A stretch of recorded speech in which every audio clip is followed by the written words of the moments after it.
वर्षगांठ पर, जन्मदिन पर, गृह प्रवेश के अवसर पर या अन्य किसी शुभ अवसर पर अपने घरों में हम सुंदरकांड का पाठ आयोजन करते हैं, परंतु कुछ असावधानियां, कुछ हमसे गलतियां हो जाती हैं कि उसका लाभ हमको नहीं मिल पाता है।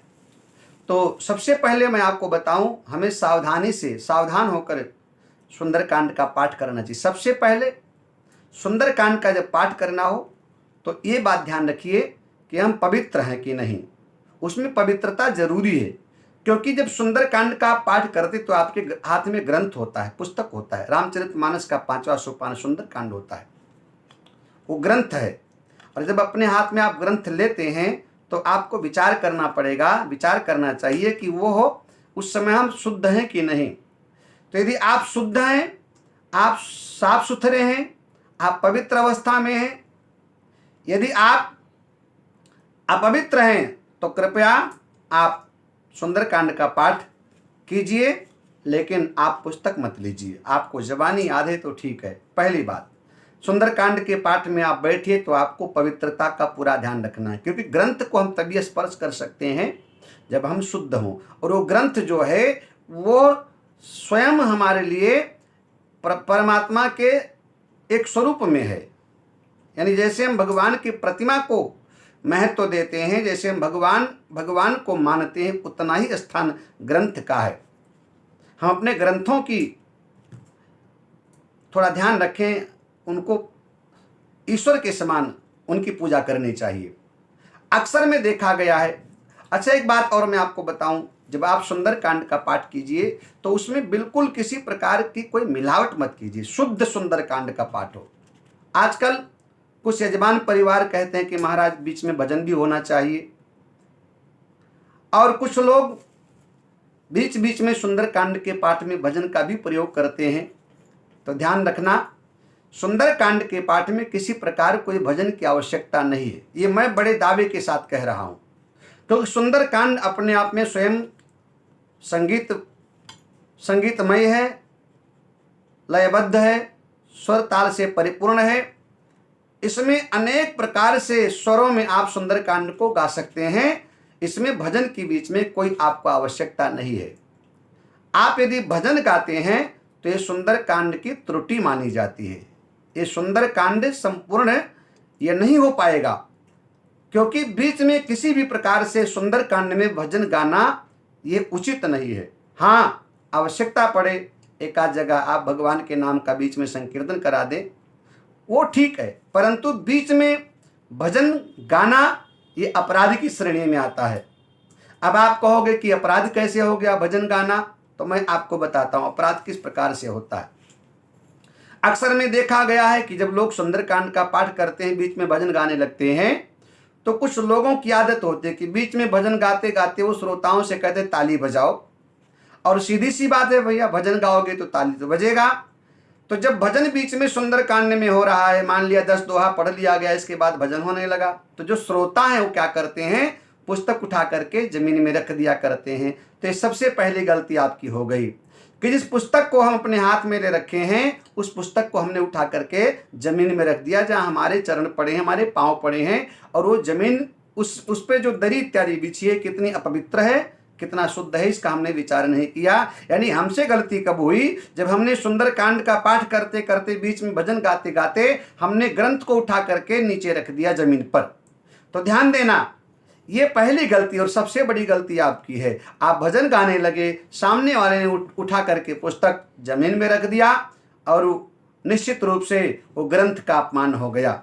आप विचार कीजिए, क्या किसी ग्रंथ को जमीन पर इस प्रकार से रखना होता है? रखना चाहिए। और अक्सर में ऐसा होता है, बीच में जब भजन गाया जाता है तो लोग उठा करके पुस्तक नीचे रख देते हैं और मस्त होकर के ताली बजाते हैं। ये पहली गलती है। दूसरी गलती यहीं पर होती है, मैं आपको बताऊं दूसरी गलती क्या हुआ कि सामने वाला वक्ता 10 चौपाई गाने के बाद में बीच में भजन गाने लगा, और आपने पुस्तक उठा करके रख दिया, और आप भजन में मस्त हैं, आपका ध्यान पूरा भजन में है, और तब तक सामने वाला वक्ता भजन गाते गाते और सीधे एक लय में वो चौपाई पर पहुंच जाया करता है। मंगल भवन अमंगलहारी उमा सहित जय जपत पुरारी। वो सीधे चौपाई पर पहुंच करके, और जब वो चौपाई पर आगे बढ़ने लगता है, इतने में आप पुस्तक उठाते हैं, तब तक वो वक्ता सामने वाला जो सुंदरकांड का गायन कर रहा होता है वो 2-4 चौपाई आगे निकल जाता है और आप पुस्तक हाथ में लेकर के ढूंढने लगते हैं। ये ध्यान रखना, सामने वाला वक्ता स्वर में अपने लयबद्ध होकर गीत को गा रहा है, आपने सुंदरकांड नीचे रख दिया, आप भजन में मस्त हैं, और इसी स्वर में वो वक्ता गाते गाते आगे बढ़ गया।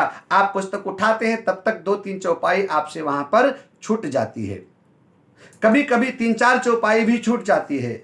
आप ढूंढते रह जाते हैं, कभी कभी पन्ना पलटते रह जाते हैं और आपको चौपाई मिलता ही नहीं है। तो दूसरी गलती आपसे ये हो गई कि आप जो सुंदरकांड का पाठ 60 दोहे वाला करना चाह रहे थे, वो आपसे 4-5 दोहा छूट गया, यानी सुंदरकांड आपका वहां पर एकदम से खंडित हो गया। एक दूसरी गलती आपकी हो गई। और इसी प्रकार से कई गलतियां, एक गलती मैं आपको और बताऊं, आजकल एक रिवाज या फैशन कहले चल गया है, 2-3 घंटे का कार्यक्रम होता है, उसी में आयोजक कोई चाय पिलाने लगता है, कोई पानी लेकर के आ जाता है, कोई नाश्ता कराने लगता है। ध्यान देना, ये तीसरी सबसे बड़ी गलती है। क्या हम 2-3 घंटा चाय पानी नाश्ते के बिना नहीं रह सकते हैं? हम जब पूजा पाठ करते हैं तो हमें वहां पर कहा गया है हम शुद्ध हों, बढ़िया हों, हमारा मुंह जूठा ना हो। उसी बीच में जब आप जलपान करने लग जाते हैं तो एक तो आप स्वयं, आपका मुंह जूठा हो जाता है, आपका हाथ जूठा हो जाता है, और इसके अतिरिक्त जो सामने वाला है वो परेशान हो जाता है, वो भटक जाता है, वो भ्रमित हो जाता है। और यहाँ तीसरी गलती आपसे हो जाती है कि आप पाठ करते करते आप थोड़ा सा भ्रमित हो जाते हैं, भटक जाया करते हैं। इसलिए मैं आपसे निवेदन करूं कि बीच में कृपया आप सभी लोग नाश्ता पानी मत कीजिए, नाश्ता पानी की कोई व्यवस्था मत रखिए, क्योंकि आप जब नाश्ता पानी करते हैं तो निश्चित रूप से उस समय वो व्रत जो है वो खंडित हो जाया करता है। तो ये तीसरी सबसे बड़ी गलती हो गई। और चौथी गलती मैं आपको एक और बताना चाहूँगा, जिस पर हम कभी कभी ध्यान नहीं देते हैं। मान लिया जाए कि सुंदरकांड का पाठ हो रहा है, और सुंदरकांड का पाठ होते होते आपने बड़े आराम से बीच में भजन गाया, बड़े तन्मयता के साथ आप भजन गा रहे हैं, बीच बीच में भजन गाते जा रहे हैं, और भजन गाते गाते आप जब 40 दोहे तक पहुंचते हैं तो जो समय आपका होता है, जो समय आपको 3 घंटे का दिया गया है, उस समय से आप आगे निकल जाते हैं। मान लिया 3 घंटे का समय आपके पास सुंदरकांड के पाठ का है, लेकिन आपने 3 घंटे का समय 40 दोहे में बिता दिया। अब यहाँ क्या करोगे? आपके पास समय नहीं है और आपके पास 20 दोहा शेष बचा हुआ है, आप क्या करोगे? जजमान का भी कभी कभी प्रेशर होता है कि महाराज जल्दी की समय हो रहा है। ऐसी स्थिति वक्ता पता है क्या करेगा? उसके पास 20 दोहा रह गया और समय उसके पास नहीं रहेगा, तो वक्ता क्या करेगा? वो इतनी स्पीड में भागता है कि लगता है शताब्दी एक्सप्रेस जा रही है। मतलब आपने 40 दोहा को गाने में 3 घंटा का समय लगा दिया, बड़े प्रेम से गाया, उसको भजनों के साथ सराबोर कर दिया, गुनगुनाया।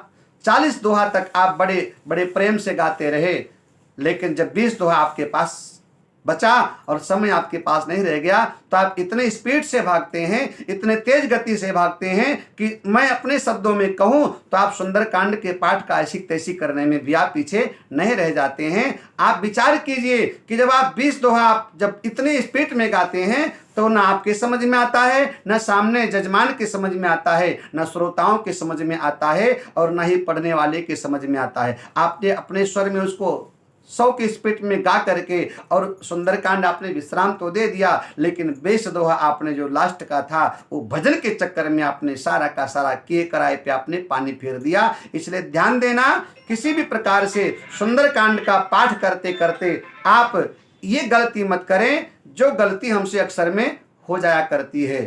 20 दोहा आपने जो एकदम लास्ट में जाकर के उसको इतने रफ्तार से गाया, इतने जोर जोर से गाया कि एकदम सारी व्यवस्था बिगड़ गई, और जो हमारा पाठ शुद्ध होना चाहिए वो अशुद्ध हो गया।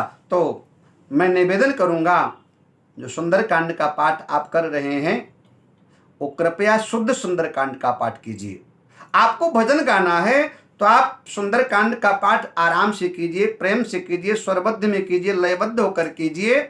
और इसके बाद में आपको भजन गाना है तो आपके पास लास्ट में जितना समय बचे, आधा घंटा 1 घंटा, उस समय आप बड़े प्रेम से भजन गाइए। लेकिन कृपया निवेदनीय है, सुंदरकांड के बीच में आप भजन गा करके अपने सुंदरकांड को लंका कांड मत बनाइए, उसको खंडित मत कीजिए। यदि ऐसा हम करते हैं तो निश्चित रूप से हम अपराधी हैं, हम अपराध करते हैं, हम पाप के भागी हैं। इसलिए मैं निवेदन करूंगा। अच्छा, कई बार आयोजक लोग कहते हैं कि महाराज बीच में भजन भी होना चाहिए, तो आप उनको समझाइए, उनको बताइए कि बीच में हम भजन करेंगे तो सही, लेकिन बीच में भजन करने से हमारा सुंदरकांड दूषित हो जाता है, खंडित हो जाता है। जैसे आप 24 घंटे खंड रामायण पाठ करते हैं, उसमें बीच में भजन आपने शुरू कर दिया तो निश्चित रूप से वो रामायण पाठ खंडित हो जाया करता है। तो मैं YouTube के माध्यम से आपको बताऊंगा कि सुंदरकांड के पाठ में केवल और केवल शुद्ध सुंदरकांड का पाठ होना चाहिए। उसमें ना किसी प्रकार का भजन, ना किसी प्रकार का मिलावट और ना किसी प्रकार की जल्दबाजी। आप जजमान से समय पूछ लीजिए, यदि 2 घंटे में करना है तो आप आराम से कर सकते हैं, 1.5 घंटे में करना है तो आप आराम से कर सकते हैं, 1 घंटे में भी करना है तो आप आराम से कर सकते हैं। लेकिन गलती कहाँ हो जाती है, 3 घंटे का हमको समय मिलता है, 40 दोहा हम रमा करके, हम लपेट करके, हम उसको भजन के साथ सराबोर होकर के गाते तो हैं, लेकिन बेस दोहा जब हमारे पास शेष रह जाता है, समय नहीं बचता है, तो उसकी ऐसी की तैसी करने में हम कसर नहीं लगाते हैं। हम ऐसे भागते हैं, लगता है हम चोर और पुलिस का खेल खेल रहे हैं। हम ऐसे भागते हैं, लगता है पीछे हमारे कोई पड़ा हुआ है।